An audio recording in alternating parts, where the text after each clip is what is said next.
G'day, my name's Pete, and I'm from the Tasmanian Bus Journeys YouTube channel, where we normally go around Tassie, but one of our team members, Kit, recently went to Hong Kong and she took some lovely videos of Hong Kong public transport. We believe there's some lessons for Tasmania that can be learned.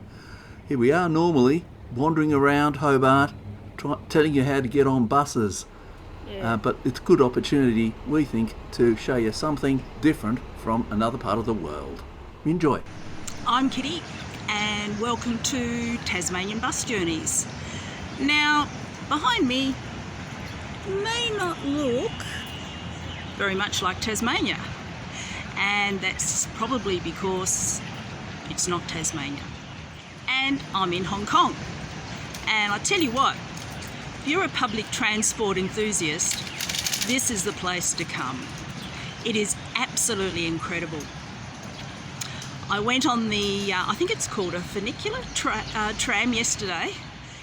Their public transport system is amazing. They've got these little buses behind me. They've got big double-decker buses, and their train system, well, it's just amazing. I'll be taking some videos of that so you can see what it's like. Here we go. Yes, Hong Kong buses everywhere, wherever you look, all operating at high frequency. But the most important point here is that the buses and all other services are operating at a consistent, predictable frequency. People can predict when services arrive, and that's really important. Hong Kong Island public transport. Central. Tell you what, if it wasn't for this so well organised method of moving massive amounts of people around, this place would be hell. There was so much Wherever you go in Hong Kong, there's plenty of information about public transport, consistent frequencies, lots and lots of route maps, and even wayfinding.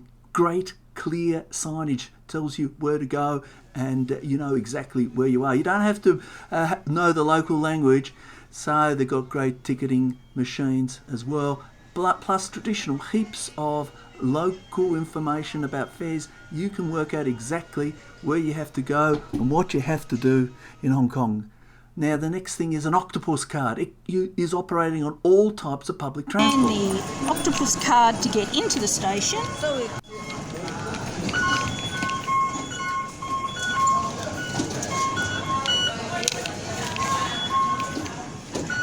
You can use this card on buses, on trams, also on ferries. Octopus card. True. Okay. To get through to the ferry terminal, the Octopus card is wonderful. Every city should have it. Let's talk about a couple of points. It's all about being confident when you're travelling on public transport. Here in Tasmania, predictable frequencies. Please, let's stop all those cancelled services in Hobart. We also want lots of clear information, particularly outside our busier routes in the regional areas in Tasmania. Clear information is everywhere in Hong Kong. It's useful. And yes, please, modern ticketing system. Ours is about 5 years behind schedule. We just want that wonderful ticketing system that we can use throughout our bus system in Tasmania. So Hong Kong, you might say, is a big place. Well, but one of the amazing things is they make very careful use of different types of buses, and they put a lot of priority on having really good infrastructure. You see a lot of double-decker buses in Hong Kong, and these minimise the space used on roads, and it's something we could consider in Tasmania. I think they would work a lot better than our current articulated buses, which take up a lot of room on our roads. Also, they're quite iconic. And look at the beautiful development of some interchanges. They've got lots of greenery, and they really look like a treat compared to some of the very bland things. In fact, in Launceston, we've only got a container at our intercity terminal. Now, bus sizes, for example, is important as well. They obviously use smaller buses to give more flexibility on certain routes. One size fits all here in Tasmania, but I think we can consider alternative size buses, especially for some of those regional routes that we run throughout Tasmania. So some learnings from this bit. Look, I'm urging, let's have a look at the double-decker buses. They could really be an iconic feature of Hobart, and it could be something we could be really proud of. And let's really put just so much more effort into bus stations. We don't put much effort into them, and I think we could really improve. So how do these guys in Hong Kong get their system working? Well, they got to work on a lot of public transport priority. Cross Harbour Tunnel. So, and here you can see a busy road, but the bus up in the middle of the picture has priority on its own little busway over a bridge, and it just makes everything work so well. Here we've swapped to riding on a trams, and tramways in a busy city have got wonderful priority. We see this in Melbourne as well, but in Hong Kong they certainly design it so that trams can actually get past their local bus services as well. Improves reliability, it makes the system attractive. and here comes the ferry, which I use my Octopus card to get on. We can use this card just about, I think, pretty much on every item of every bit of public transport, as well as in most of the shops. So it makes public transport just so easy. You just have your Octopus card. It's great. So what a great way to travel. So the aim is, reliability. We've got to make things more reliable and predictable. You know, we've got a lot of congestion in Hobart that could be really improved.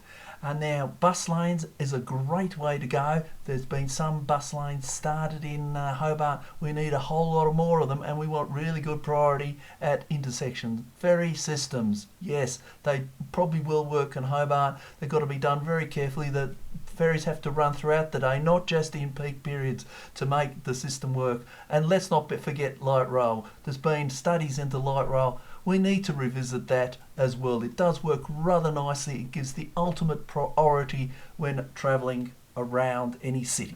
Now, I'll let you in on a little secret. I've been hanging out around the train station, and lots of members of the family here that I've been catching up with have taken me on the train. But this is the first time I'm going to do it on my own, and I'm really nervous. But it'll be a good way to test it out, I guess, and see how easy the system is. So let's see how we go. So Kit, she gets to the nearest railway station and has an explore. Go.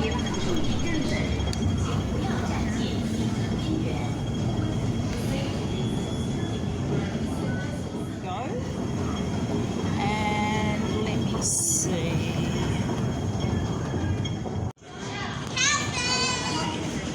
Now I have been told that on the peak the train comes every 3 minutes and off peak every 5, but I haven't confirmed that as yet.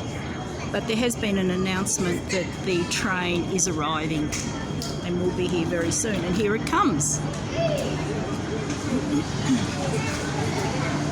So there's doors on this sort of outer shell that open in alignment with the train door.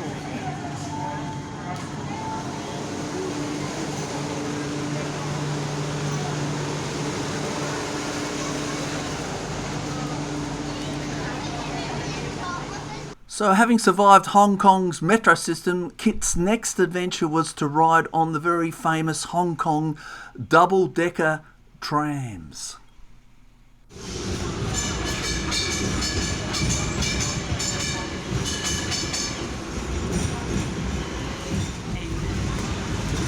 Hong Kong tram.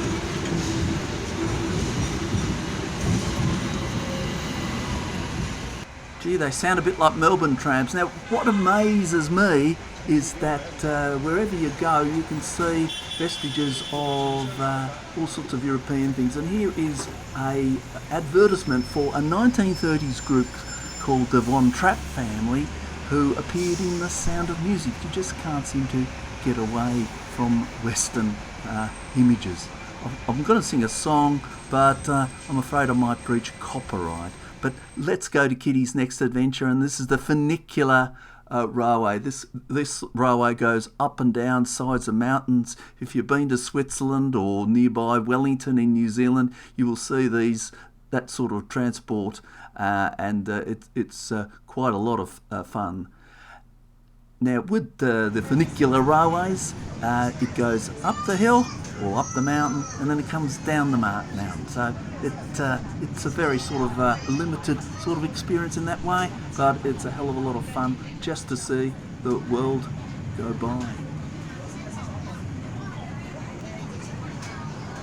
Now, we'd be the first people to say that Hong Kong is very different to Tasmania, but looking at the public transport in Hong Kong, it's quite clear that the principles of operating public transport in Hong Kong are universal. You'd find the same principles in any European, Asian, American city or town. So I think there's some definite learnings we can take from Hong Kong, bring it back to Tassie. So what is the summary? Well, I think we need to really look outside Tasmania. We need to have a look at what's happening in the rest of the world, have a look at Victoria, for example, to get some really good options for public transport. And yes, it's information, it's predictability, it's frequency, it's the vibe. Let's make passengers more confident so people use buses. Let's consider double-decker buses. Wouldn't they look great in Hobart? It'd be a real feature of the place. But we've really got to work on getting good public transport priority. It's absolutely essential.